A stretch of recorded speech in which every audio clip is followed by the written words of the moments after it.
Shalom jemaat yang dikasihi Tuhan.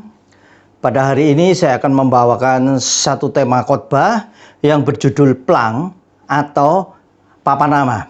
Nah saudara, setiap tempat usaha itu selalu terpasang plang atau papan nama. Nah, dan itu dibuat dengan berbagai macam gaya dan berbagai macam bentuknya.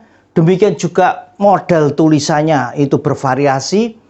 Warna-warnanya juga dibuat semenarik mungkin dengan satu tujuan supaya orang gampang membaca dan gampang menemukan lokasi atau tempat usaha itu.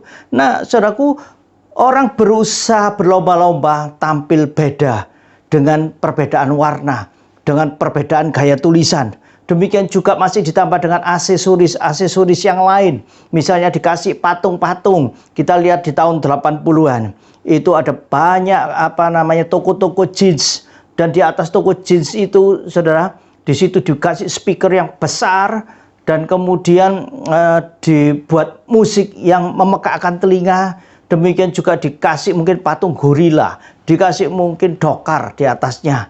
Ya, di atas toko itu dikasih mobil yang tanpa mesin, hanya kerangkanya saja, dikasih motor trail dan berbagai macam dengan tujuan supaya orang ingat. Ya, kalau perlu jeans dia langsung ingat pada apa yang pernah dia lihat. Demikian juga satu resto dengan resto yang lain karena masakannya ya namanya sama, tetapi untuk membedakan rasa maka dibuatlah plang dan ditampilkan di situ, dipasang foto daripada pemilik resto, sehingga foto itulah yang nantinya ya menentukan ciri khas daripada makanan itu. Satu saat saya diceritai dengan anak saya, ya, dia bilang bahwa dia pergi ke satu resto yang unik sekali, namanya Resto Toilet. Itu ada di Guangzhou, saudara. Nah, Resto Toilet itu dikasih satu boneka, ya, maaf, boneka bentuknya kotoran manusia, tetapi yang dipercantik, ya, dibuat lucu dengan dikasih mata, dikasih hidung, dikasih mulut, telinga, ya, dan modelnya menarik. Dan duduknya di dalam kursinya itu modelnya adalah kloset. Ya, modelnya ada yang wastafel, ada yang kloset, bukan kloset beneran. Ya, itu kursi beneran tetapi hanya model saja, mejanya juga kloset, ya. Menunya juga aneh-aneh. Nah, saudara, tujuannya adalah supaya tampil beda. Di antara sekian resto, aku paling berbeda. Di antara sekian masakan, aku tampil beda. Di antara sekian penjual A, penjual B, aku yang paling berbeda. Nah, saudaraku, apakah fungsi dari plang atau papan nama tersebut? Di dalam dunia marketing, saudaraku, keberadaan suatu usaha di tengah-tengah masyarakat itu perlu ditampilkan seakan-akan plang itu berkata, ini aku ada di sini untuk engkau. Ini aku ada di sini untuk kamu.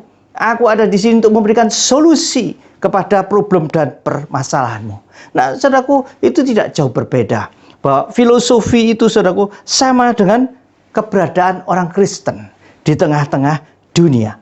Bukankah di dalam Matius 5 ayat yang ke-14 dikatakan, kamu adalah terang dunia, kota yang terletak di atas gunung tidak tersembunyi.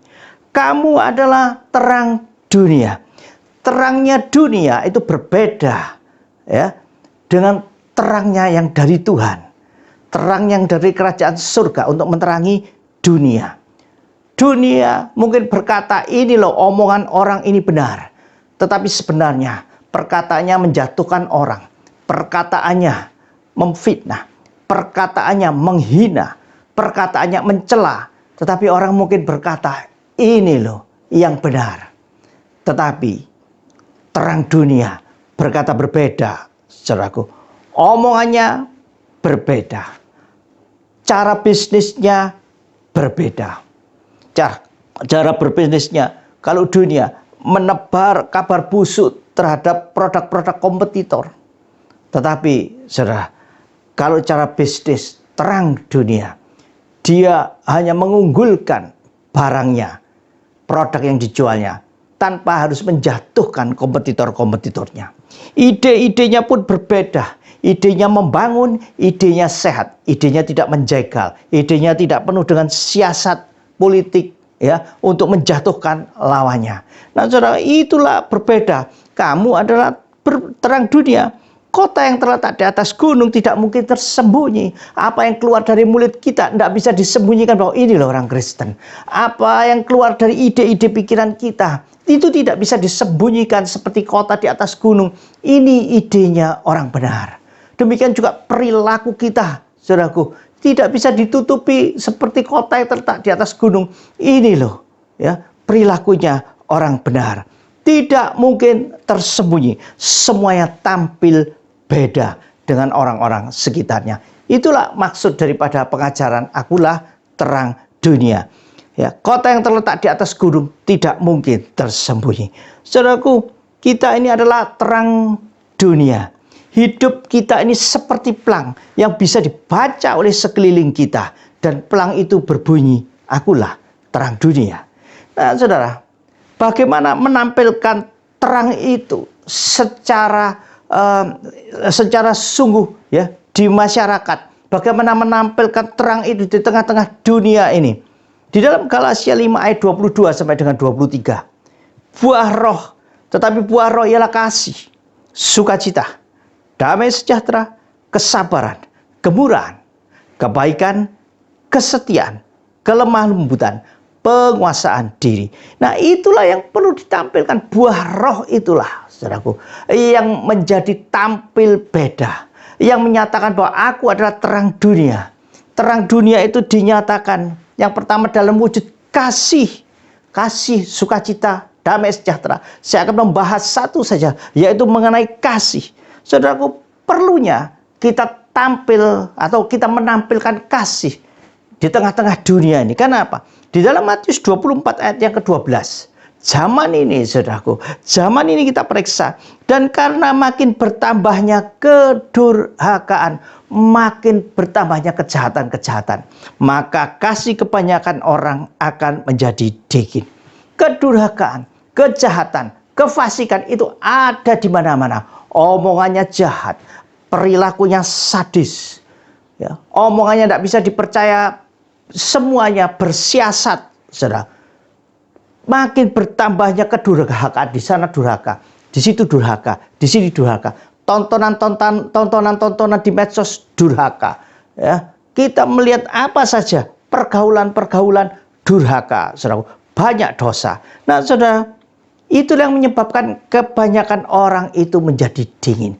Kasih kebanyakan orang beku, cool, saudara. Harusnya dia melihat sesuatu, dia bisa mengasihi. Tetapi sudah terlanjur beku, saudaraku.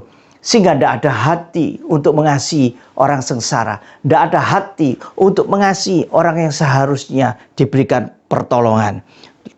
Ada satu tindakan ekstrim, saudaraku, yang sempat viral beberapa tahun yang lalu. Bagaimana seorang anak kecil di Cina, dia dilindas dengan mobil box, saudara. Dan orang-orang di pinggirnya itu anak kecil, ya, dilindas, anak kira-kira umur 4 tahun gitu. Dilindas mobil box dan anaknya tidak mati, saudaraku. Anaknya menangis. Orang-orang sekitarnya cuma lalu lalang lewat gitu saja karena dia merasa bukan anaknya. Saudaraku, kasih menjadi dingin. Itulah yang terjadi, saudaraku. Nah, kita sebagai terang Kristus, terang dunia ini, kita mengalirkan kasih itu kepada hati-hati yang beku itu. Hati yang sudah tidak bisa mengasihi, saudaraku, kita tampil mencairkan kasih-kasih yang beku itu. Seperti lagu, ya, ada lagu yang syairnya berkata, mengalir kasih dari tempat tinggi, mengalir kasih dari tata Allah Bapa, mengalir dan mengalir.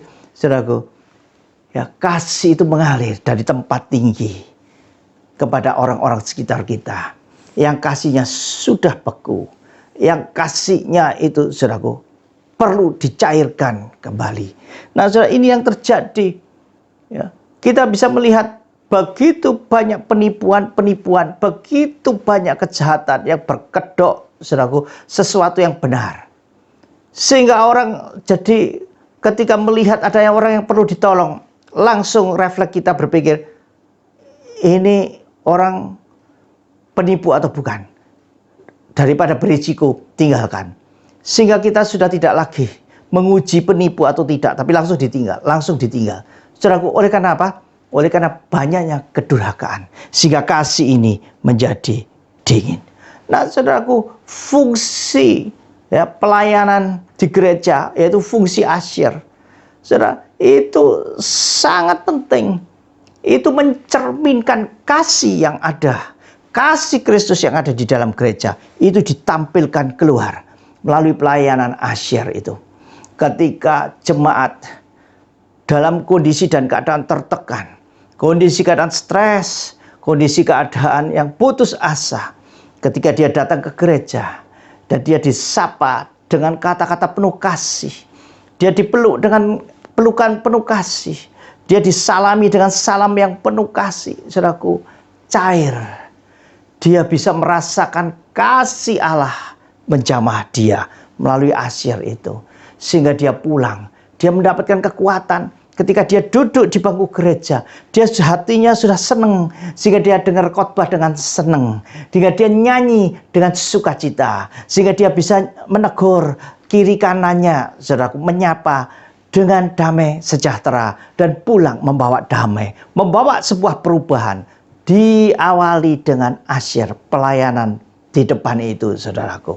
Tetapi andai kata kebalikannya, asyirnya murung, asyirnya ada problem, asyirnya menganggap remeh pekerjaan pelayanannya ini, sehingga dia seenaknya saja, dia salaman dengan tidak melihat muka orangnya, dia tetap berbicara dengan temannya sebelah, saudara, dan dia menegur, ya, menyalami dengan muka masam, saudara, dan dia cool, dingin, saudara. Ketika seseorang jemaat datang, dia perlu penghiburan kekuatan. Dan ketika dia bertemu dengan asyir yang semacam ini, hatinya jadi tidak enak. Duduk tidak enak, dengar khotbah tidak enak, nyanyi tidak enak, pulang ingin bunuh diri. Nah, saudaraku, jangan anggap remeh pelayanan asyir ini. Saudara, kita mau merefleksi diri. Apakah kasih kita sudah menjadi dingin? Ingat bahwa kita ini akulah terang dunia. Di sini ada pelangnya, akulah terang dunia. Dan terang dunia itu ditampilkan, diwujudkan. Yang pertama dalam bentuk kasih. Yang kedua dalam bentuk sukacita. Yang ketiga dalam bentuk damai sejahtera. Dan seterusnya, saudaraku, buah roh itu bisa direnungkan. Amin. Tuhan Yesus memberkati.